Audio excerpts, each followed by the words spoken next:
Welcome to the champ and the chump. And who's the chump? You. Me. Welcome to our show, people. What's up, big guy? What's up, man? How you doing, Jeremy? I am doing very well. How you doing? I'm good. Lord, that shit. I need to do an interview. Hey, man, what's up? That's Marco. He's either the champ or the chump, whichever one you want to call him. He's a chump. I'm the champ. What? Well, the name of our cast is the chump and the champ, or the champ and the chump. And we're always figuring out who's the chump and who's the champ. We know who. Well, we know that. I know you're the champ, and I know I'm a champ. The only one that's gonna be a chump here is that dude. Oh, shit. Yeah, he's got the mohawk, bro. It's okay. Oh, shit. So, dude, you retired so young. How come? Well, I mean, you know, I jumped into big fights right away. You know Yeah, what I mean? very true. I had 14 fights, and 14 fights I already was fighting Yuri Campos with a record of 78-1, 68 knockouts, and you know, to become the youngest junior middleweight champion in boxing history. I beat 5 world champions: Yuri Campos, Raul Marquez, Winky Ryder, Cortez, Javier Casillego.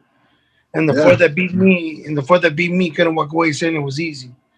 So, you know, that's something that I don't regret, but at the same time, I look back in hindsight and I said to myself, you know, if I didn't jump into those big old fights, you know, I would have been a longer champion. I would have lasted longer as a champion. But, you know, it is what it is. You know what I mean? I get it. Is anything drawing you back to boxing as far as like competing? Hey,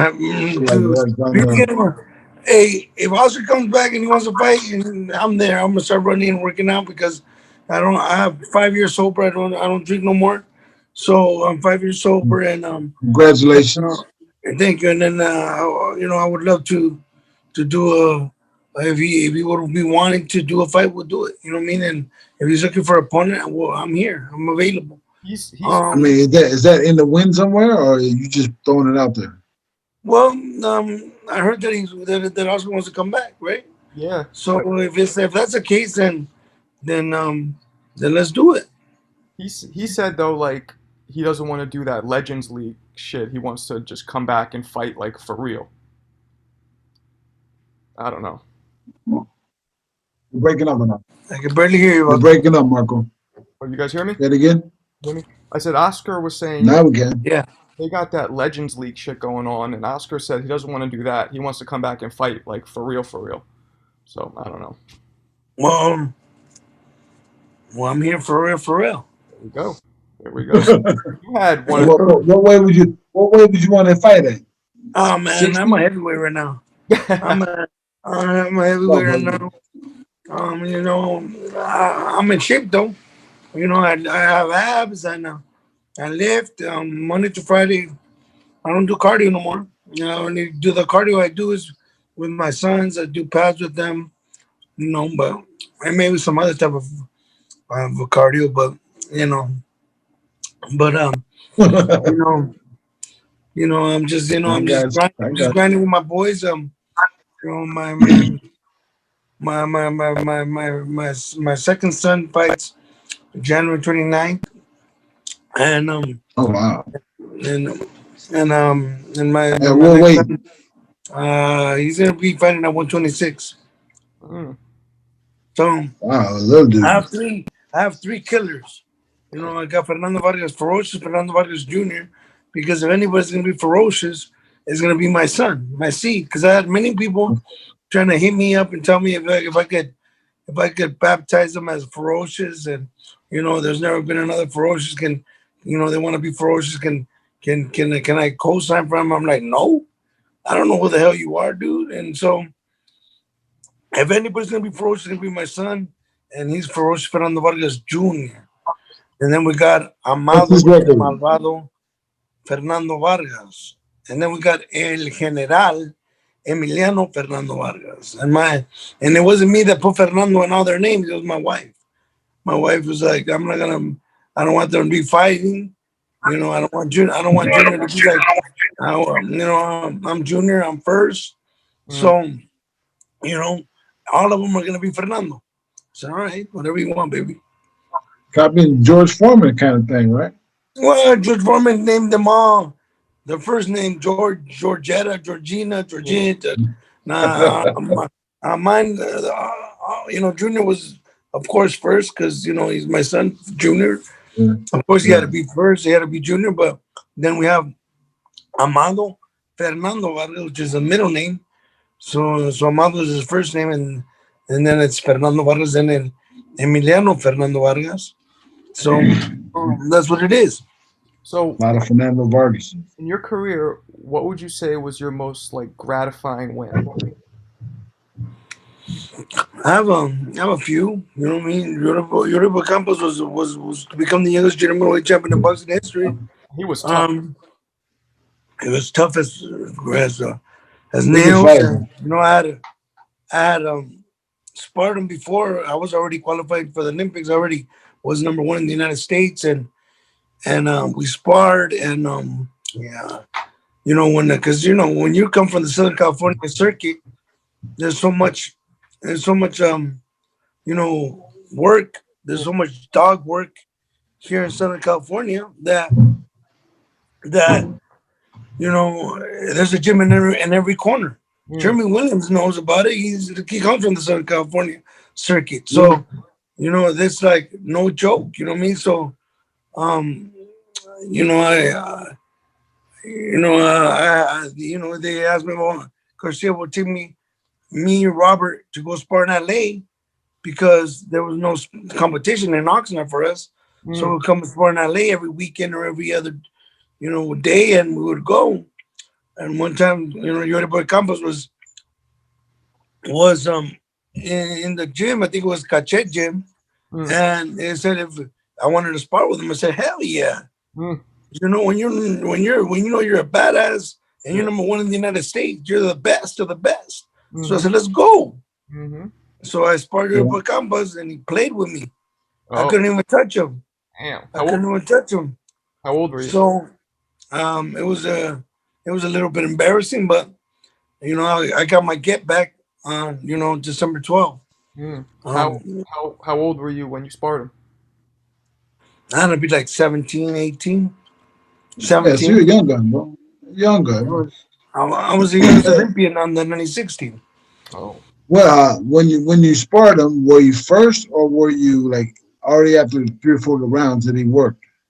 No, he played with me. I was trying to know hit that, him. I couldn't hit him. Yeah, but I'm saying, like, were you the first sparring partner, or were you the second, or you the third? Which one were you? Oh, it was first. Oh. Okay. I couldn't They touch wanted him. to get you. Really? So that must have made that victory even sweeter, because you probably remembered that. Absolutely, because you know, here I'm sparring, you know, Yuribo Campos, you know, and I'm a badass myself. I'm an Olympian. I'm close to being an Olympian. I'm number one in the United States. Anyways, I was number one, 125, 132 to 139, 147.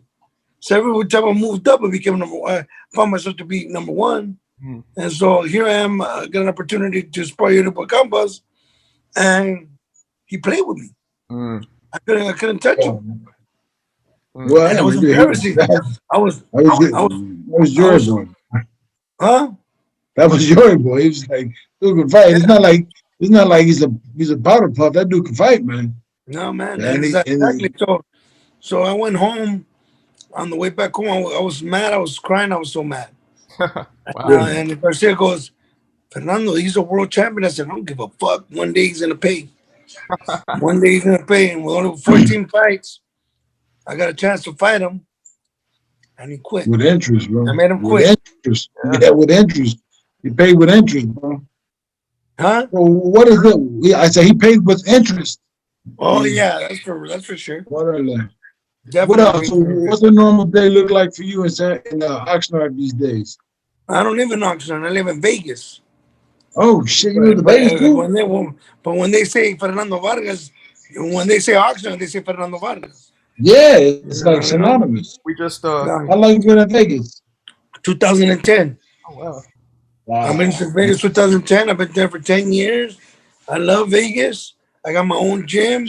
Fernando Vargas Fighting Foundation, 501c3, giving inner city kids a fighting chance. And so, you know, we serve disadvantaged youth in North Las Vegas. That's great. That's beautiful. That's good for you. Wow. We just spoke with That's good. Sam Rockman. He's out in Vegas as well. Yeah, I see Marco. I know. I see. Yeah, we just spoke with him, and he's out there. Yeah. He moved there for the taxes because their taxes are mad low, apparently.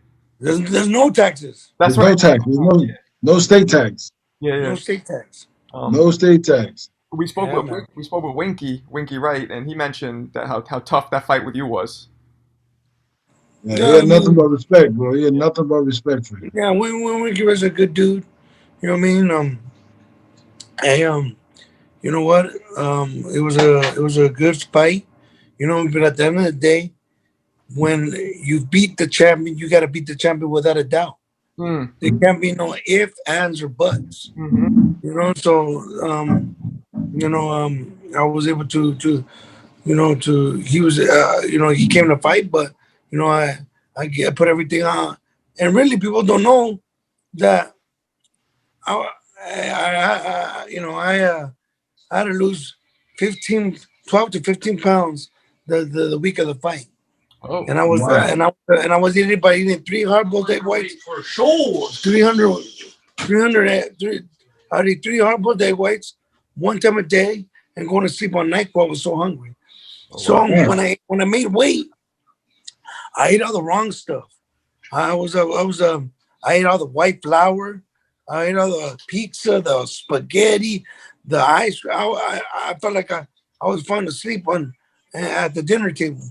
The next morning, I ate pancakes with syrup and shot my insulin levels all the way stormed up high and shut them down so quickly. And I remember the first round, I was tired. I said, what the hell? I said, I honestly, in my mind, I saw it in my head, and Jimmy could probably understand something like this. Like, he saw in my head, I saw myself in the fight quitting. Like, I'm gonna say, that's it. I can't do it no more. I'm depleted. I can't. I feel tired. It was the first one. I was already tired. But in the fight, you see me throw hundreds of punches because that's the dog I am. That's you, exactly. That's a dog I am. I'm not gonna.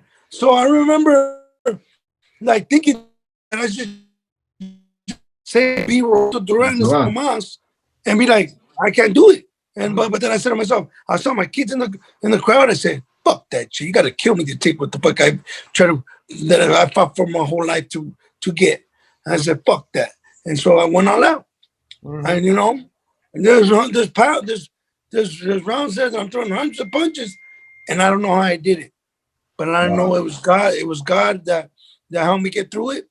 And you're not gonna break me. You're not gonna break me. You're not. I mean, I cannot be broken. I've been through too much.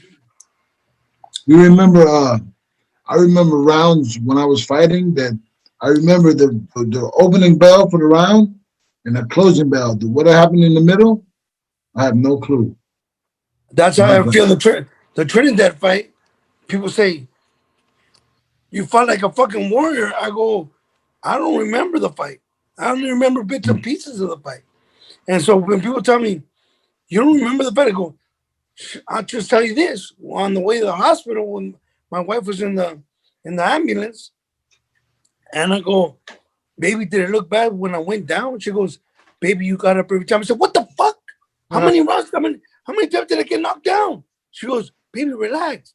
I didn't know that I got knocked down 5 times and I got up all 5, but it doesn't surprise me because I know I'm a savage. I know I'm an animal. I know I am. I've been this way since I was a kid.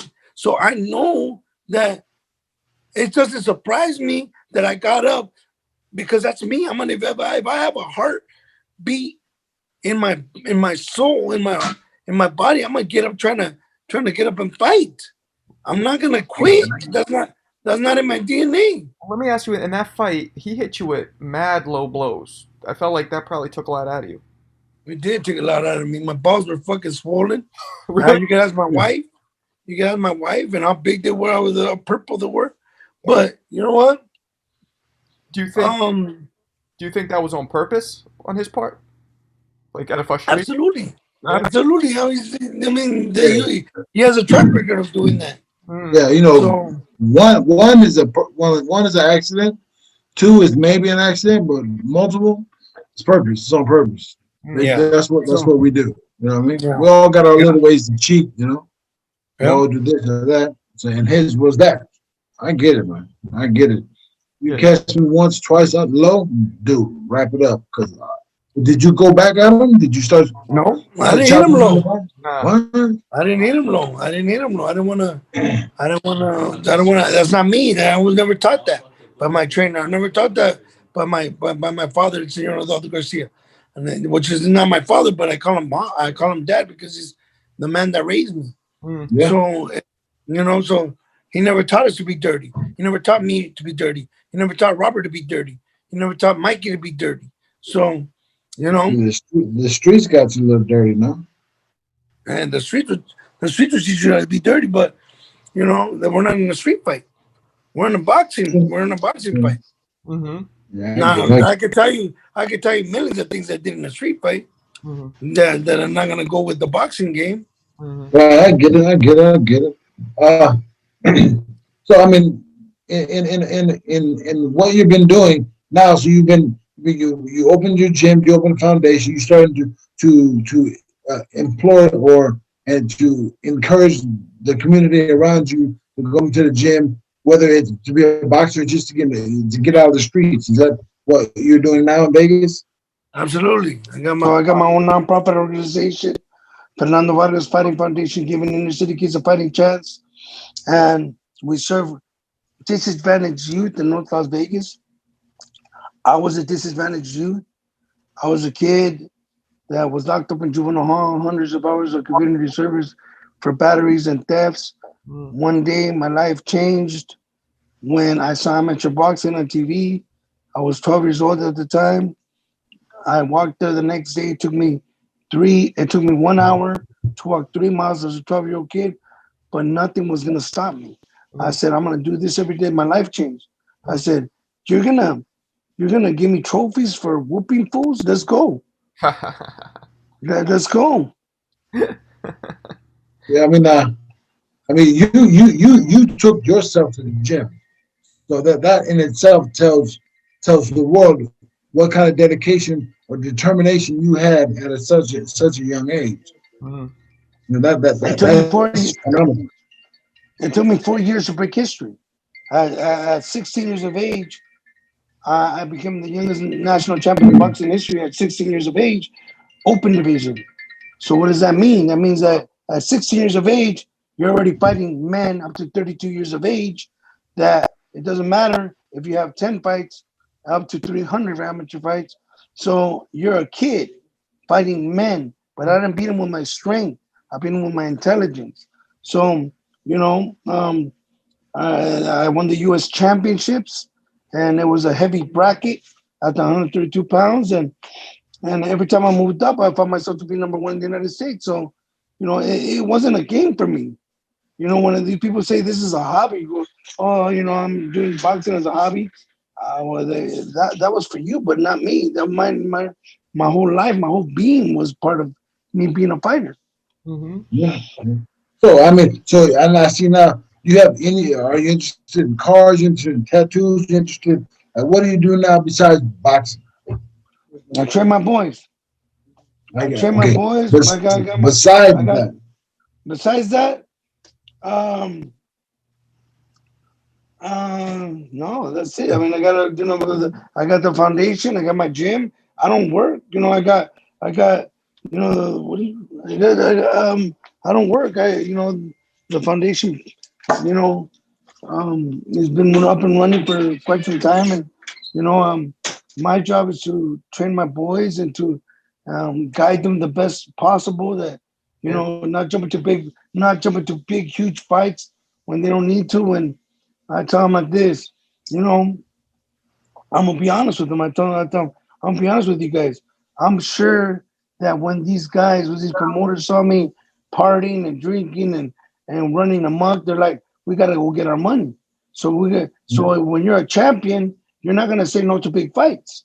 You're like, let's go. I'm a champion. I know you got the champion, heart, the champion, mind frame, and so you're not gonna say no to a big fight. So I know that when they saw me, running amok, yeah, they said, let's get our money, I think and they offer them these big fights. I think I think Your pro career. I think you did it really smart by retiring young.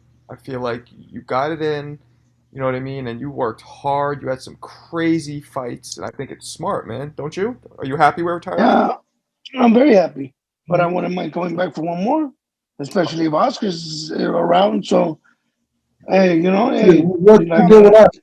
You had huh? What's the deal with Oscar? What's the deal with him? We're good. We're friends. We're friends now. I But know that uh, we're all friends. You know what I mean? But like, why are you going to him? Not well, him. Not him. because he Him. said because look, it was a great fight before. Everybody loved it. You know what I mean? And, Yeah. to me, I was whooping him from round one all the way till I got caught. you were. Because I'm not, he's not win the fight. I'm putting effective aggressiveness. Hmm. I'm being smart in there too. I'm killing the body. I'm almost knocking him out of the ring. Hmm. So, we can get do a second fight and it could be bigger, than the first one. You know what I mean? And not just that, but hey, we're friends now.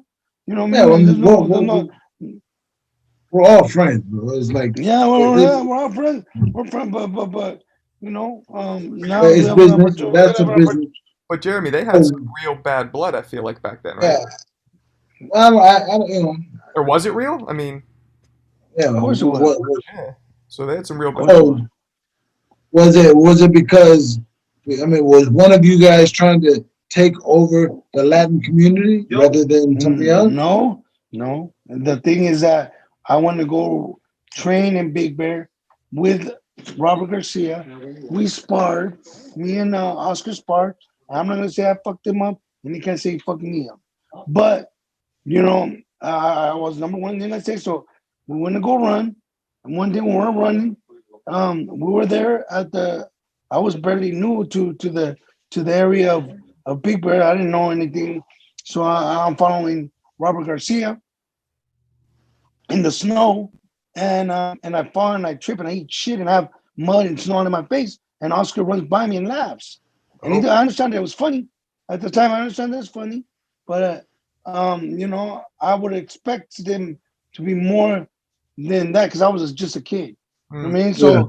Yeah. So I had a grudge match, I had a grudge, and I said one day I'm gonna beat this motherfucker's ass, mm. and so that's how our beef started. And every time they try to compare me to Oscar De La Hoya because I'm Mexicano from Southern California, breaking records and whooping ass and kicking ass and asking questions later. Then everybody was comparing me to him. I said I'm not Oscar De La Hoya. So I had the beef was that, What do and Robert Garcia was there. Robert Garcia was there when I ate shit, and I told him what had happened, and so Oscar, me and Oscar met up after we fought, and I asked him for a rematch. He said they would give it to me, and it never happened. But then he goes, I said, Oscar, you're not gonna make no money, doing any, fighting anybody but me. So let's fight, and let's give the fans what they want. I was almost in your ass the whole fight. I got caught. That's boxing. Congratulations, my hats off to you. But Yeah. I want a rematch. And he's like, yeah, man, I'll give you a rematch, but can I ask you a question? And I go, yeah, what? He goes, why you hate me so much? I go, really? Really, motherfucker? You're really gonna tell me why I don't like you? You know exactly what I don't know why. I go, the fuck out of here, man. You know exactly why I don't like you. You're gonna tell me you don't remember me running, we're training together in Big Bear. And we weren't running together. Robert Garcia was with me. I was following Robert. I didn't know the trail. And I ate shit and you ran by me and laughed. And I understand it's funny, motherfucker, but at least help a kid up. You know mm. what I mean? Like, hey Yeah. man, get up. You know what I mean? I understand it's funny because I probably would have laughed too. but at least help a motherfucker up. What he said? Did you do that? No, bro. And he goes, I don't remember. I go, bro, it's me and you, motherfucker. Me and you are here by ourselves. No media, no nobody. Me and you, like two mom bosses, right here, sitting down here in Los Angeles restaurant. Let's fucking. You look me to the eyes and tell me you don't fucking remember, motherfucker. He's like, bro, I promise you that I don't remember. But if I did that, I'm sorry. When he said that, I shook his hand and said, "That's all I wanted, bro. That's all I wanted." And so since then, we've been cool. You know? Todo está bien aquí ahorita. ¿Ah? Todo está bien ahorita. Todo está bien ahorita ahí. Todo está bien, todo está bien. ¿Hablas español, güey? Sí. Claro que sí. Poquito o mucho. A mucho, coño. Oh, no, pero eres puertorriqueño o eres mexicano. No soy mexicano. Te criaste con los mexicanos, ¿verdad? No, mis hijos, los mexicanos me digan, pero además no. I mean, podcast. Te criaste con los mexicanos, huh? You grew up with the Mexicans. Of course. I grew up with the I don't speak Spanish. Yeah, we got a Bulgarian guy right there, so we got a. I'm from New York. I grew up with Puerto Ricans, but I don't know. So let me ask you a question. This kind of a you've probably been asked this, but who's the hardest puncher you faced? Trinidad. By far, huh? Trinidad. Like I said, I never been down as amateur pro. And you know, let me just tell you this: I went to Puerto Rico for the fight, and for the press conference, and somebody came up to me. Robert, Garcia, and some manager that I had before, and said, I used to be from the Trinidad camp, and I go, motherfucker, what the fuck that got to do with me? And they're like, no, this is what I'm going to tell you. They could kill me for what I'm going to tell you. I said, okay. He said, watch his hand wraps. I said, what? Watch his wraps. I said, what the fuck does that mean? And so when we fought, I had never been down as amateur and pro or as a pro, and I couldn't believe the strength. And you can see my knock when I got knocked down, and you can see my face. I'm like, what the fuck? I felt an explosion in my head each time. You know, I think it was low. And hey, I'm just telling you what, after my fight, he fought Hopkins at the Garden. And Nassim Richardson went in there, and I said, no, motherfucker, you're going to have to rewrap that shit. And he goes, no. If I have to rewrap, there's no fight. They came in and told him, they're going to rewrap, and you're going to fucking fight, or else you're going to get fucking sued. And he rewrapped, and he had the same priority that he did when I fought me. I knew it was for real. Oh, shit. Yeah. I mean, I honestly always thought that his punches didn't look like they're as hard as the, you know what I mean? They didn't look like what they produced.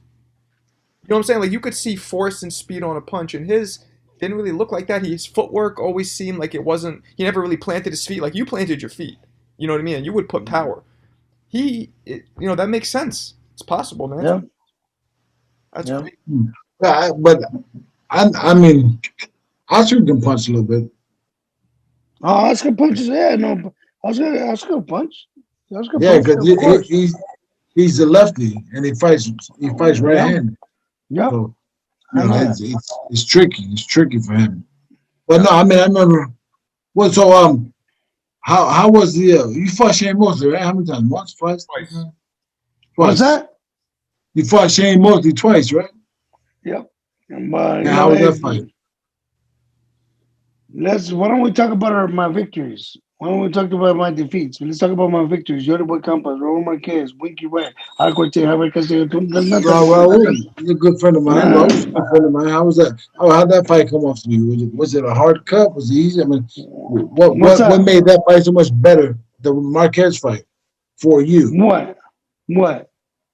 No, when you fought Raul, what made that fight so much, like, was the style? Was his style? Raul Marquez got on the phone, got the fight by jumping in on the Associated Press call, talking shit. Really? And he's like, because I was gonna fight my first defense against Howard Clark, which was nobody big, but And I found him, I think, in New York, and he was like, hey, Fernando Vargas is Raul Marquez. I go, okay. He goes, fight me. Why are you fighting this? Why are you fighting? Why are you fighting? This bum that you're gonna fight right now. Fight me. I'm like, what? I said, oh, don't worry about it, motherfucker. Just after this fight, I'm gonna whoop your ass. I'm gonna whoop your ass too. Don't worry about it. I'm gonna, you don't gotta worry. After this fight, you'll get your shot. Oh yeah, because you're fighting taxi cab drivers, motherfucker. You're a taxi cab driver. Let's go. You know what I mean? So when the fighting and I stopped him in the 11th round, You Was that at 56, 54? 54. you One were of my 54. title No. defense. Yep. you were one of the best shit talkers, I gotta say, man. The silk pajama shit with Oscar was hilarious. You definitely had some classic fucking sound bites. For real. It's like when you're a kid, you talk a lot of shit when motherfuckers are talking shit to you. You learn how to talk shit, and I know how to always talk shit and respond right away. I was quick with that shit. Yeah. But you Oh, were so what? I'm interested. Is that does that come from? Is that Oxnard born? That level of Oxnard, arrogance. Oxnard, born and raised, bro. No, but I'm saying that must that thing that makes you you. Is that from the street of Oxnard, or like is that That's what. from the gym? Hey, that's just from me, from like running boxing gym, from me, man. That's just me. I'm not. I never gang banged. I have gang friends. I got gang members that are friends of mine, but I'm not. I never gang bang. But it's just always been me. I know It's because like when I, 'cause I'm from Long Beach, right? And yeah, Oxnard is, I don't know, 40, 50 miles from me or something like that. And it just um, seemed like, is that Central Cal or still Southern Cal? I don't even know. SoCal. That's SoCal. It's an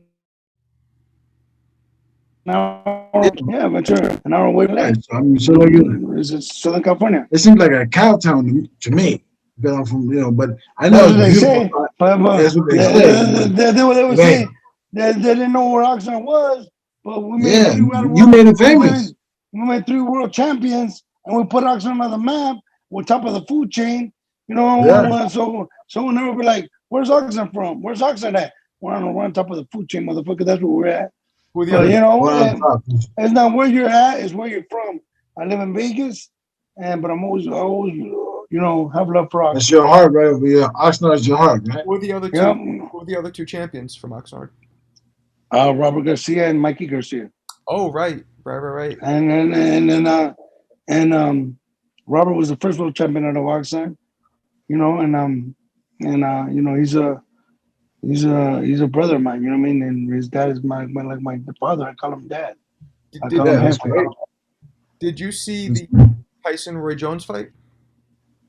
Yes, I did. What'd you think? good. I thought it was great. I thought that it was amazing that the Tyson and Tyson and Roy Jones Jr. can jump in there and make, what was it, make 10 million, Was it? I don't even know.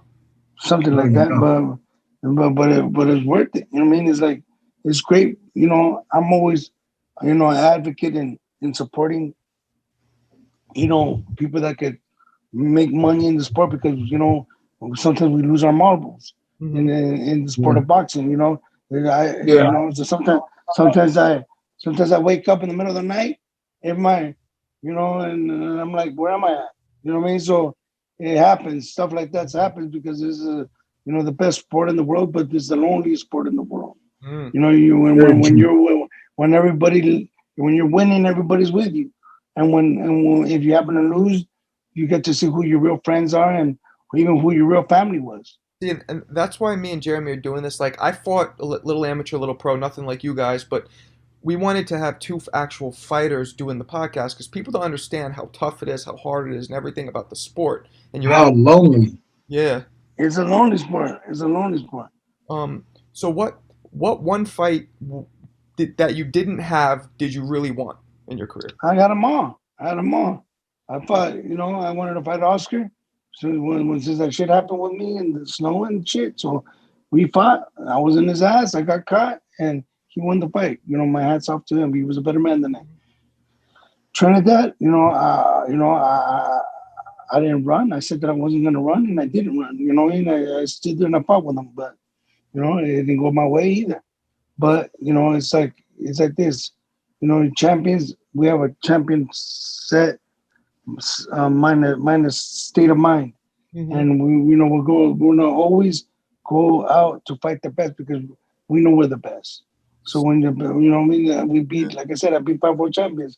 You know, can nobody say that in this world? Very few people can say that they beat 1 world champion. That's Very true. true. Very true. So there's What no that you wanted to fight that you just never came around to fight. You fought everybody you wanted to in your career. I fought everybody I want to fight. That's great, man. Yeah. What was the biggest weight cut? From what to what? When I fought Mosey, I had to lose 100 pounds What? to make one. I had to lose 100 pounds to make 154. What the fuck? Yeah. What the? Oh.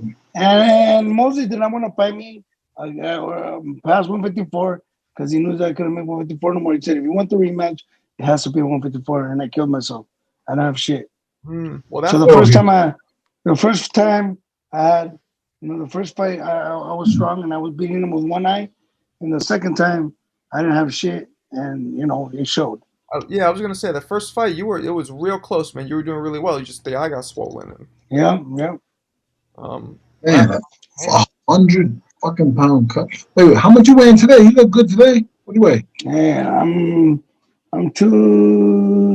heavyweight. 215, 216. But I'm in shape. I got oh, you know what I mean? you lifted. Mm-hmm. Yeah. Damn.